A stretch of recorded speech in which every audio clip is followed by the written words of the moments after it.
पिछली वीडियो में दिखाया गया था कि सुई को पता चल जाता है कि गुशेन को सोशल फोबिया है।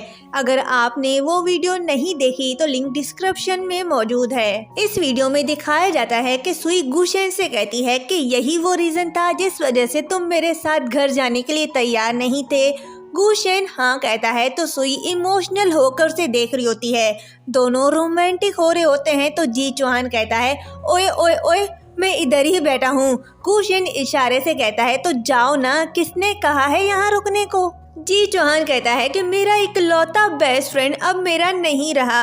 ये कहते ही वो चला जाता है। गुशेन सुई को प्यार से देख रहा होता है और उसकी तारीफ करते हुए कहता है कि सुई आज तुम बहुत प्रिटी लग रही हो। हर लड़की की तरह सुई भी अपनी तारीफ सुनकर शर्मा जाती है। गुशेन सुई के करीब जा रहा होता है। सुई की धड़कनें तेज हो रही होती हैं तो वो कहती है कि मैं किचन जाती हूँ तुम्हारे लिए कुछ खाना पकाने।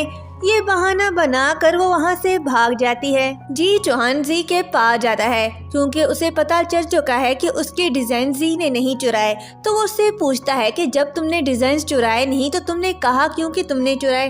जी कहती है कि क्या फर्क पड़ता है, वैसे भी मैं तो बुरी लड़की हूँ ना। हाँ मैंने डिजाइन तो नहीं देखे लेकिन तुम्हारी बिडिंग रिपोर्ट देख ली थी। जी चौहान कहता है कि वो फेक थे रियल नहीं। जी कहती है कि चालू लड़के तुम क्या शो ऑफ करना चाहते हो। जी चौहान कहता है कि जी क्या तुम्हें ये सब बातें करनी है। जी कहती है कि तुम ये प्रूव करना चाहते हो कि मैं कितनी स्टूपिड और एम्बैरेसिंग हूँ। जी चौहान कहता है कि मेरा ये मतलब नहीं था। फिर कहता है कि जी मैंने तुम्हारे साथ जो किया उसके लिए आई एम सॉरी। जी कहती है कि इसकी जरूरत नहीं, अब हम एक दूसरे से दोबारा नहीं मिलेंगे। जी चौहान कहता है कि जी मूडी मत बनो। जी कहती है कि क्या कहा, मैं मूडी? ठीक है जी चौहान मैं मूडी ही सही, आज के बाद मेरे सामने आने की हिम्मत मत करना। ये कहते ही वो वहाँ से चली जाती है। नेक्स्ट सीन में जी चौहान गुशेन से कहता है कि मैंने पता करवाया है, ये मिस्टर शिन था जिसने डिजाइन चुराए। ये हुआंग के साथ टच में रहने से पहले कैन शियांग के लिए काम करता था। गुशेन कहता है कि यह हमारी गलती है, हमने सही से प्रोटेक्ट नहीं किया। जी चौहान कहता है कि इस तरह के चोरों से बचना वाकई मुश्किल है। गुशेन कहता है कि मैंने इस बारे में कुछ सोचा है। नेक्स्ट सीन में सुई काफी दिनों बाद ऑफिस जाती है और जी से कहती है कि मैंने तुम्हें बहुत मिस किया। तो हुआंग कहती है कि मैंने भी तुम्हें बहुत मिस किया मिस गू। सुई कहती है कि सॉरी मिस हुआंग, मैं काफी दिनों बाद ऑफिस आई। हुआंग कहती है कि मिस गू का यहाँ आना तो हमारे लिए ऑनर की बात है, तो क्या मैं तुम्हारे लिए रेड कारपेट बिछाऊं? मेरा मतलब ये है कि ये जगह मिस गू के लिए बहुत छोटी है, तो पर्सनल डिपार्टमेंट में जाकर अपना रेजिग्नेशन लो और दफा हो जाओ यहाँ से। ये सुनकर सुई शॉक्ड हो जाती है कि तभी पीछे से गुशेन और जी चौहान आते हैं ये कहकर कि यहाँ से तो तुम्हें निकलना चाहिए। सुई गुशेन को देखकर उसके पास जाती है और पूछती है कि तुम यहाँ क्या कर रहे हो। गुशेन कहता है कि मेरी वाइफ को बुली किया जा रहा है तो मैं कैसे ना आता। तो हुआंग कहती है कि गुशेन ये कैन शियांग कंपनी है, तुम्हारी नहीं जो मुंह उठाकर आ गए। जी चौहान कहता है कि सही कहा तुमने, लेकिन अब कैन शियांग कंपनी गुशेन की हो गई है। हुआंग हैरान होकर पूछती है कि क्या मतलब है तुम्हारा। जी चौहान कहता है कि आज सुबह ही गुशेन ने ये कंपनी खरीद ली है, अब ये कंपनी गुशेन की बन चुकी है। ये सुनकर सुई शॉक्ड होती है और गुशेन से पूछती है कि क्या वाकई तुमने खरीद ली, बहुत कॉस्ट लगा होगा ना। गुशेन कहता है कि ये जरूरी नहीं है, पॉइंट ये है कि तुम गलत नहीं हो। हुआंग कहती है कि मुझे तुम्हारी बातों पर यकीन नहीं। तो जी चौहान कहता है कि अगर तुम्हें यकीन नहीं आता तो तुम पर्सनल डिपार्टमेंट में जाकर पूछ सकती हो, और हाँ वहाँ से तुम्हें ये भी पता चल जाएगा कि तुम्हें यहाँ से निकाल दिया गया है। ये बात सुनकर वो गुस्सा हो जाती है और धमकी देकर जाती है कि मैं तुम लोग को देख लूंगी। गुशेन ने कंपनी खरीदने से पहले ही माइंड बना लिया था कि वो ये कंपनी सुई के हवाले करेगा।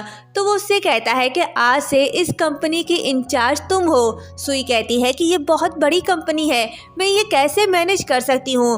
गुशेन कहता है कि तुम्हारे साथ जी तो है ना, तो अब से इस कंपनी की सारी रिस्पॉन्सिबिलिटी मैं तुम्हारे हवाले करता हूँ। सुई भी मान जाती है। गुशेन विंडो के पास खड़ा होता है तो पीछे से सुई गुशेन को हक करती है। गुशेन भी पीछे मुड़कर उसे हक करता है और कहता है कि तुम तो बहुत थक गई थी ना, तो अभी तक सोई क्यों नहीं। सुई कहती है कि मैं अभी सोना नहीं चाहती।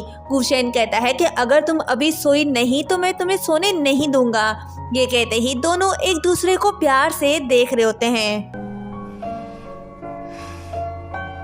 नेक्स्ट डे सुई ऑफिस में होती है। सारी रात सही से ना सोने की वजह से उसे नींद आ रही होती है। जी आती है तो देखती है कि उसे नींद आ रही है, तो वो कहती है कि लगता है गुशेन ने तुम्हें बहुत थका दिया है।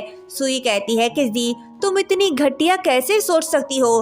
फिर उसके पास जाकर कहती है कि रुको, मैं तुम्हें अभी ठीक करती हूँ। जी कहती है कि ठीक है रुको, अब मैं तुम्हें तंग नहीं करूँगी। फिर कहती है कि अच्छा सुनो, मैं यहाँ काम की बात करने आई हूँ। हुआंग के छोड़े गए क्लाइंट के बारे में क्या ख्याल है, हमें उनसे मिलना होगा। सुई कहती है कि ठीक है, कोई मसला नहीं, मैं उनसे मिलने चली जाऊंगी। जी कहती है कि वो तो ठीक है, लेकिन वो क्लाइंट थोड़ा घटिया है। सुई कहती है कि तुम फिक्र मत करो, मैंने पहले भी ऐसे लोगों को फेस किया है, मैं उसे संभाल लूंगी। सुई क्लाइंट से मिलने रेस्टोरेंट जाती है और उसके साथ ड्रिंक कर रही होती है। जी ने जैसा कहा था, ये क्लाइंट उससे भी ज्यादा थरकी निकलता है। वो सुई को बार बार ड्रिंक करवा रहा होता है और सुई भी उसके कहने पर पी रही होती है। वो जानबूझकर उसे ज्यादा पिलाता है ताकि उसके साथ बदतमीजी कर सके। ड्रिंक पिलाने के बाद वो सुई की तारीफें करने लगता है कि वो बहुत यंग और ब्यूटीफुल है। ये कहते ही गलत तरीके से उसकी बॉडी को टच करता है। सुई ना चाहते हुए भी हंस के उसे थैंक्स कहती है और फिर काम की बात करने लगती है। क्लाइंट कहता है कि आज मैं बहुत खुश हूँ क्योंकि इतनी ब्यूटीफुल लड़की के साथ डिनर जो कर रहा हूँ।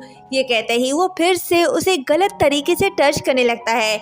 इस बार सुई उसका हाथ खुद से दूर करती है और कहती है कि हुआंग ने जो उससे प्रॉमिस किया था वो उसे जरूर पूरा करेगी। क्लाइंट कहता है कि वाकई तुम मुझे खुश करने के लिए कुछ भी कर सकती हो।